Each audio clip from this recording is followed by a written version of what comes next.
클릭해 주셔서 감사합니다.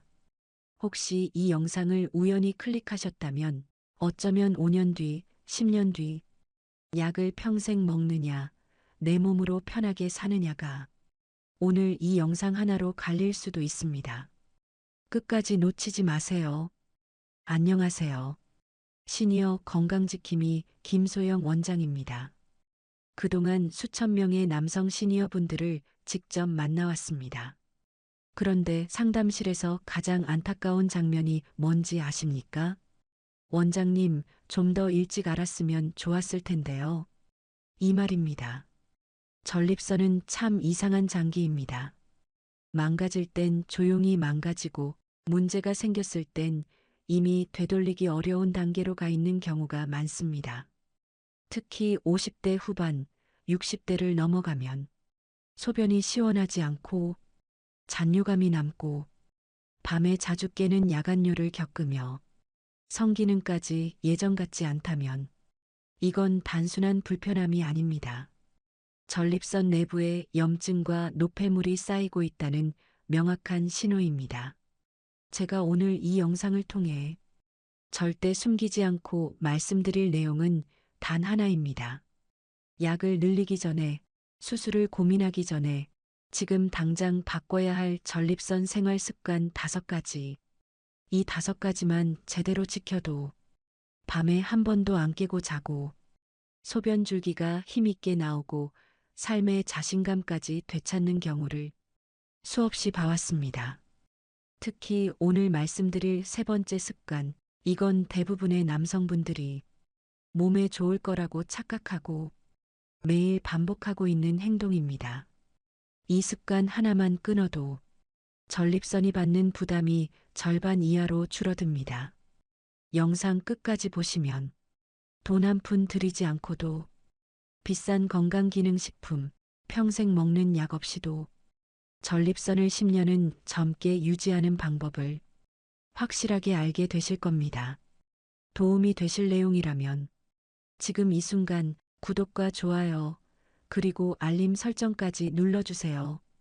그래야 이런 중요한 건강 이야기를 놓치지 않고 앞으로도 계속 받아보실 수 있습니다. 그리고 댓글로 전립선이라고 한 번만 남겨주세요. 여러분의 전립선이 건강해지는 첫걸음입니다. 그럼 지금부터 남성 전립선 건강의 진짜 비밀 5가지 첫 번째 이야기부터 시작해 보겠습니다. 첫 번째 행동. 많은 분들이 너무 당연하게, 너무 아무 생각 없이 하고 있는 행동입니다. 바로 소변을 참는 습관입니다. 잠깐 참는 게 뭐가 문제냐? 지금 화장실 가기 귀찮아서 그런 거다. 이렇게 생각하시는 분들 정말 많습니다. 하지만 이 습관은 전립선을 조용히, 그러나 확실하게 망가뜨리는 행동입니다. 전립선은 방광 바로 아래에 위치해 있고 소변이 나가는 길을 둘러싸고 있는 장기입니다. 그런데 소변을 반복해서 참게 되면 방광 압력이 그대로 전립선으로 전달됩니다. 이 압력이 하루 이틀 쌓이면 괜찮을 수 있습니다. 문제는 이걸 수년간 반복했다는 겁니다. 실제로 국내외 비뇨기과 학회 자료를 보면 배뇨를 자주 참는 남성은 전립선 염증과 비대증 위험이 그렇지 않은 사람보다 2배 이상 높게 나타납니다. 이 얘기를 들으면 많은 분들이 고개를 끄덕이십니다. 68세 김모 어르신 이야기를 하나 해드리겠습니다. 이분은 평생 현장에서 일하신 분입니다. 화장실이 멀다는 이유로 젊을 때부터 소변을 참고 일하는 게 습관이셨습니다. 일하다 보면 한두 시간쯤은 그냥 참았죠. 그 결과가 어땠을까요? 소변 줄기는 점점 약해지고 잔뇨감 때문에 늘 찝찝하고 밤에는 두세 번씩 깨고 결국엔 약 없이는 잠도 못 주무시는 상태까지 갔습니다. 전립선 앞에서는 참는 게 미덕이 아닙니다. 독입니다. 그럼 어떻게 바꿔야 할까요? 아주 간단합니다. 소변이 마려우면 10분 이상 절대 참지 마세요. 외출 전, 운전 전에는 미리 한번 비우세요. 밤에 깨는 게 싫다고 저녁부터 억지로 참지 마세요. 이 세 가지만 지켜도 전립선이 받는 압력이 확실히 줄어듭니다. 제가 진료실에서 약 줄일 수 있습니다라고 말씀드릴 수 있었던 분들 공통점이 딱 하나 있습니다. 참는 습관부터 버린 분들입니다. 다음으로 말씀드릴 두 번째 습관, 많은 남성분들이 하루의 낙이라고까지 표현하시는 행동입니다. 바로 저녁 시간 이후에 술, 특히 매일 마시는 음주 습관입니다. 원장님, 조금 마시는 것도 안 됩니까? 이 질문을 정말 많이 받습니다. 결론부터 말씀드리면 문제는 술의 종류가 아니라 마시는 시간과 빈도입니다. 전립선은 밤이 되면 회복 모드로 들어가는 장기입니다. 혈류가 조용히 돌고 염증을 가라앉히는 시간대가 바로 밤입니다. 그런데 이 시간에 술이 들어오면 상황이 완전히 달라집니다. 혈관은 확장되고 방광은 자극을 받고 전립선은 붓기 시작합니다. 이게 하루 이틀이면 괜찮을 수 있습니다. 문제는 이걸 매일 반복했다는 겁니다. 실제 비뇨기과 임상 자료를 보면 주 4회 이상 저녁 음주를 하는 남성은 야간뇨, 잔뇨감, 배뇨지연 증상이 그렇지 않은 사람보다 약 1.8배 이상 높게 나타납니다. 그럼 어떻게 바꿔야 할까요? 아주 현실적인 기준을 드리겠습니다. 술은 저녁 6시 이전에 마시십시오. 연속 음주는 이틀을 넘기지 마세요. 술 마신 날은 잠들기 2시간 전, 물 한 컵은 반드시 드십시오. 이 세 가지만 지켜도 야간뇨와 전립선 압박이 눈에 띄게 줄어드는 분들이 많습니다. 제가 약 줄여봅시다라고 말씀드릴 수 있었던 분들 공통점이 하나 있습니다. 밤을 전립선에게 돌려준 분들입니다. 이게 바로 전립선 건강의 두 번째 비밀입니다. 자, 이제부터가 가장 중요합니다.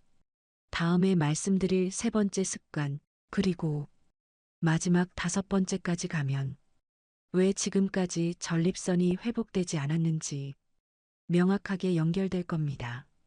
이제부터는 속도를 조금 올리겠습니다. 왜냐하면 지금부터 나오는 습관들은 하나하나가 작아 보여도 전립선을 갉아먹는 힘은 앞에 두 가지보다 더 교묘하기 때문입니다. 전립선을 망치는 세 번째 습관, 물을 참거나 일부러 적게 마시는 것. 야간뇨가 싫어서 저녁부터 물을 끊는 분들 정말 많습니다. 원장님, 물 마시면 밤에 또 깨잖아요. 이 말 하루에도 몇 번씩 듣습니다. 하지만 이건 전립선 입장에선 정반대의 선택입니다. 물을 적게 마시면 소변이 진해지고 노폐물 농도가 올라가면서 전립선 내부를 더 강하게 자극합니다. 결과적으로 소변은 더 따갑고 잔뇨감은 더 심해지고 염증은 더 오래 남습니다. 실제로 수분 섭취가 부족한 남성일수록 전립선 염증 재발률이 유의미하게 높다는 보고도 있습니다. 기준은 간단합니다. 낮 동안 물은 조금씩 자주, 저녁 7시 이후엔 한 컵 정도로 조절. 아예 안 마신다는 선택은 하지 마십시오. 그럼 네 번째로 바로 넘어가겠습니다. 전립선을 굳게 만드는 네 번째 습관. 오래 앉아 있는 생활. 이건 직장인뿐 아니라 은퇴하신 분들도 예외가 아닙니다. TV, 스마트폰, 바둑, 운전. 하루에 앉아 있는 시간이 생각보다 훨씬 깁니다. 문제는 오래 앉아 있으면 전립선 주변 혈류가 확 떨어진다는 점입니다. 혈액이 안 돌면 염증은 잘 안 빠지고 부종은 계속 남고 회복 속도는 느려집니다. 제가 진료했던 많은 60대, 70대 남성분들 공통점이 있었습니다. 운동은 안 해도 하루 종일 의자에 앉아 계셨다는 점입니다. 해결법은 어렵지 않습니다. 30분에서 40분에 한 번은 반드시 일어나기. 자리에서 엉덩이, 골반 가볍게 움직이기. 걷기 운동은 속도보다 빈도입니다. 이것만 바꿔도 전립선 압박이 확 줄어드는 분들이 많습니다. 그런데 솔직히 말씀드리면 이 네 가지를 다 지켜도 결정적인 한 가지를 놓치면 전립선은 끝까지 회복되지 않습니다. 이제 마지막입니다.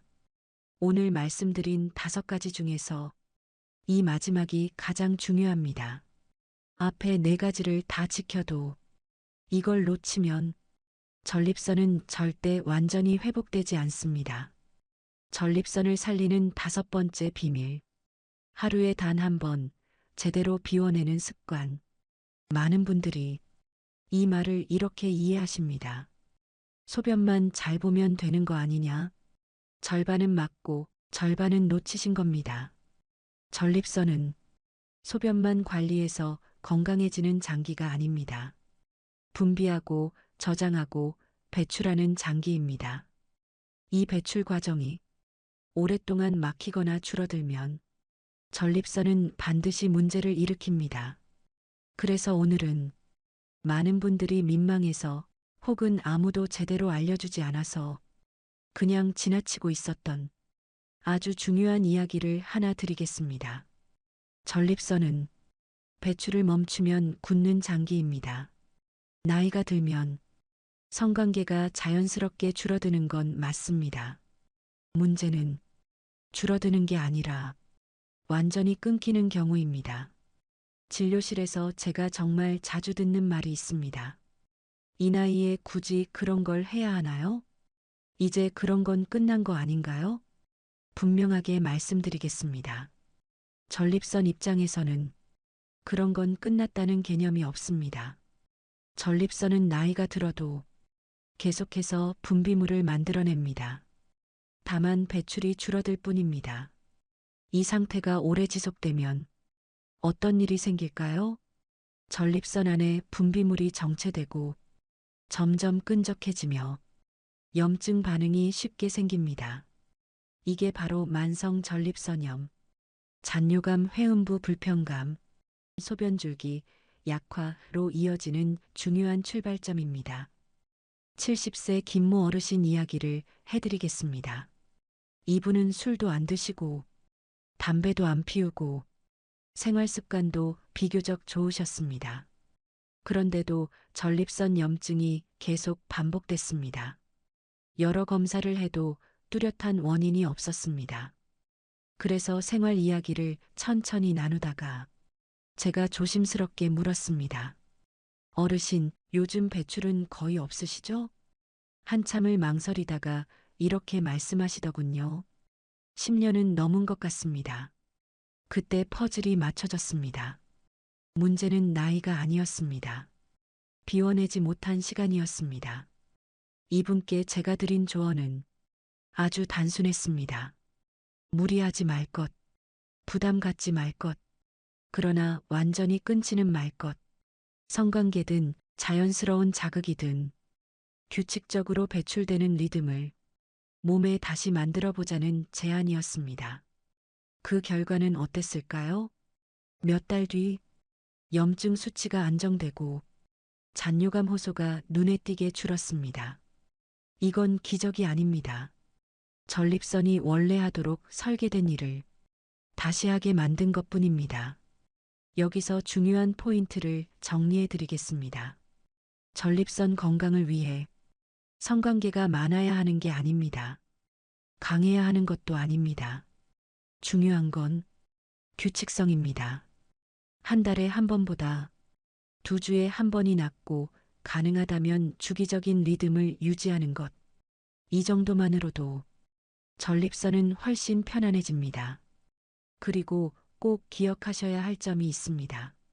억지로 참거나 억지로 힘을 주는 배출은 오히려 전립선에 부담이 됩니다. 자연스럽게 긴장 없이 몸이 허락하는 범위 안에서 규칙적으로 비워내는 것. 이게 핵심입니다. 또 하나 소변을 끝까지 비워내는 습관입니다. 많은 남성분들이 소변을 대충 봅니다. 급하니까 빨리 끝내고 힘줘서 밀어내고 남아있는 느낌이 있어도 그냥 나옵니다. 이게 바로 전립선을 굳게 만드는 결정적 원인입니다. 전립선은 비워내는 장기입니다. 그런데 이 비워내기가 매번 불완전하게 끝나면 안에 남은 압력과 노폐물이 매일 조금씩 쌓입니다. 이게 몇 년, 몇십 년 반복되면 약을 먹어도 수술을 해도 시원하지 않은 상태가 남게 됩니다. 제가 실제로 진료했던 72세 이모 어르신 이야기를 해드리겠습니다. 이분은 약도 잘 드셨고 술도 끊으셨고 물도 조절하셨습니다. 그런데도 늘 하시던 말이 있었습니다. 원장님, 뭔가 항상 덜 나온 느낌이에요. 그래서 제가 아주 단순한 것 하나만 바꿔보자고 말씀드렸습니다. 소변 볼 때 절대 힘주지 마십시오. 중간에 끊지 말고 끝까지 기다리십시오. 끝난 뒤 10초만 더 서서 한 번 더 비우십시오. 이걸 하루 한 번만 제대로 지키게 했습니다. 결과가 어땠을까요? 한 달 뒤 오셔서 이렇게 말씀하셨습니다. 원장님, 밤에 안 깨는 날이 생겼어요. 이게 기적이 아닙니다. 원래 전립선이 해야 할 일을 다시 하게 만든 것뿐입니다. 정리해 드리겠습니다. 참지 마십시오. 밤을 전립선에게 돌려주세요. 물은 끊지 말고 조절하세요. 오래 앉아 있지 마세요. 그리고 하루 한 번 제대로 비우세요. 이 5가지만 지켜도 전립선은 지금보다 훨씬 편안해질 수 있습니다. 이건 나이를 거스르는 방법이 아니라 몸의 순서를 되돌리는 방법입니다. 앞에서 말씀드린 5가지 습관을 잘 지켜도 많은 분들이 이렇게 묻습니다. 원장님, 그럼 뭘 먹어야 합니까?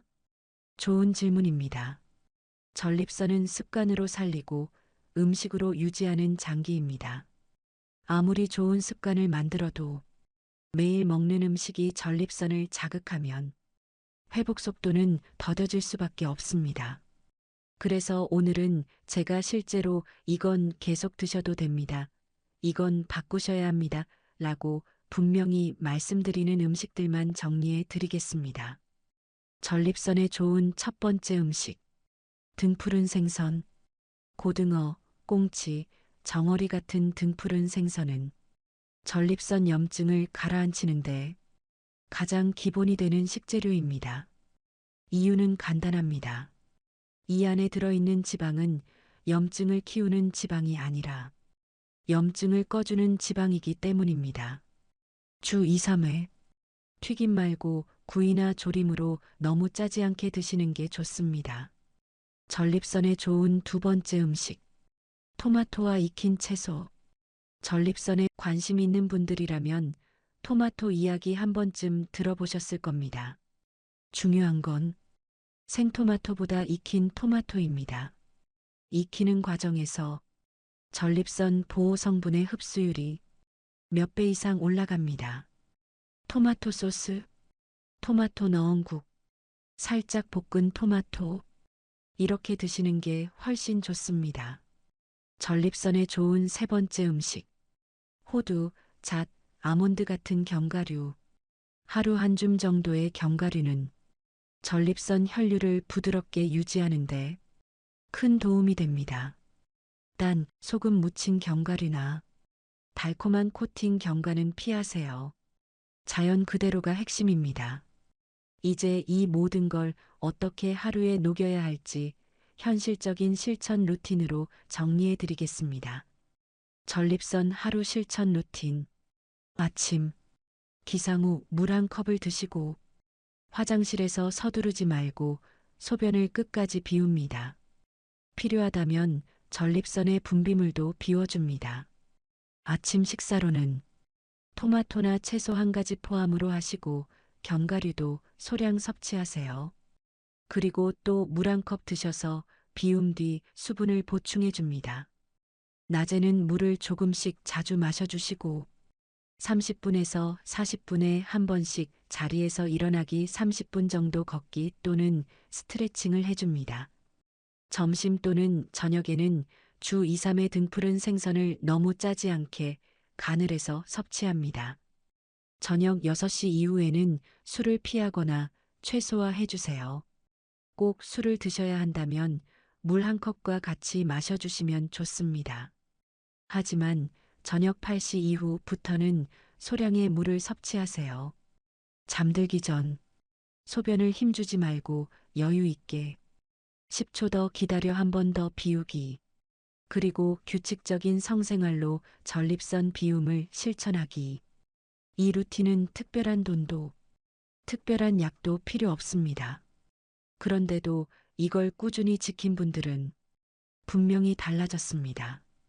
밤이 편해지고 아침이 가벼워지고 나이 들면 어쩔 수 없다는 말을 더 이상 하지 않게 됩니다. 마지막으로 한 말씀만 드리겠습니다. 전립선 건강은 갑자기 무너지는 게 아니라 매일의 선택이 쌓여서 무너집니다. 그리고 반대로 매일의 작은 실천이 쌓이면 충분히 편안해질 수 있습니다. 오늘 영상이 조금이라도 도움이 되셨다면 지금 이 순간 구독과 좋아요, 그리고 알림 설정까지 꼭 눌러주십시오. 이런 내용은 알고 실천하는 사람과 모르고 지나치는 사람의 10년 후 삶을 완전히 갈라놓습니다. 그리고 댓글로 오늘부터 실천합니다 라고 한 줄만 남겨주세요. 그 한 줄이 여러분 전립선의 방향을 바꾸는 시작이 될 수 있습니다. 여러분의 노후는 운이 아니라 관리입니다. 오늘부터 지금 이 순간부터 시작하십시오. 여러분의 노후 생활을 저희 건강 100세 TV가 끝까지 함께 하겠습니다. 시청해 주셔서 감사합니다.